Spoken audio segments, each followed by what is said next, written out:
In this presentation, I'll be exploring the social hierarchy and social climate in ancient China, more specifically, taking place during the Ming Dynasty. In ancient China, the key to maintaining peace and order was a rigid social structure. Each individual has a place in the world and are to do their part for the community. This concept was enforced by Confucius and can be seen through China's history, which expands over thousands and thousands of years. So it is a very successful strategy in maintaining the Chinese Empire. This extremely disciplined system was, however, unequal when it comes to privilege depending on your gender. The men of the Chinese society definitely had more rights, freedom, and are in control of everything from household affairs to the politics and government ongoings. The women, on the other hand, had little right and are expected to obey their fathers and husbands. Sounds like there's a very little wiggle room for a status change in this rigid system. But there is a way. We'll be looking into the Ming Dynasty, which lasted from 1368 till 1644. Let's take a look at the general social hierarchy of this time period first. The social hierarchy is separated into four broad classifications: the Xi, Nong, Gong, and Shan. This was very much influenced by Confucian ideas. At the top is the royalty. This includes the imperial family, the scholars, the gentry, the nobles, and all the generals. These people are the most powerful, the most respected, as well as the most educated in the empire. They hold all the land and property, and they have the most influence over politics. The second class are the peasants. These are mostly farmers. Their status is higher in China than in other civilizations' social hierarchies, is because in China this is seen as an honorable hard labor. They support the entire country by providing food source and products. The third class are the artisans and craftsmen. The wealthy depends on them for weapons during war, armor, as well as furniture and luxury products which they produce for them.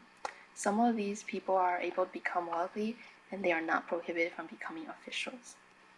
The very last class include the merchants, traders, and the slaves. The merchants and traders' status are extremely low and are looked down upon in society because their job isn't seen as an honest contribution to the community, but for their own gain. Registered merchants have to wear white as an indicator, and some are wealthy and own land, but they are still seen as very low. At the very bottom are the slaves. They only make up a very small percentage of the population, about 1%. They are usually prisoners of war, criminals, or more unfortunately, children who are sold because their family couldn't raise them. And here is a summary of how the society works in a nutshell. China's ancient government is set up as a centralized bureaucracy with a head monarch, that's the emperor.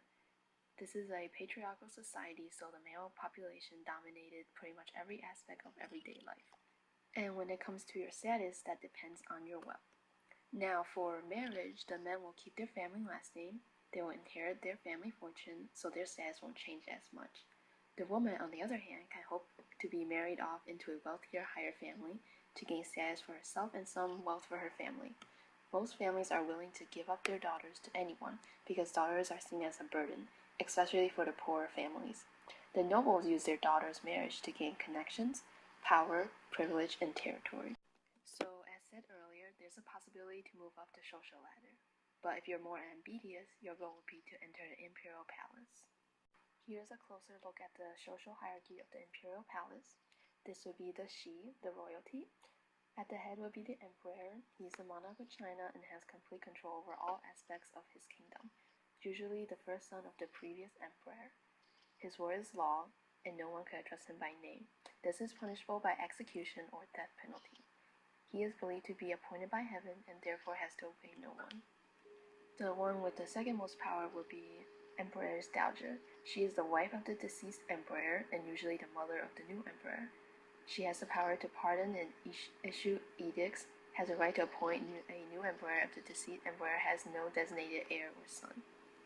The imperial family also holds very high prestige. These are the family members and relatives of the emperor.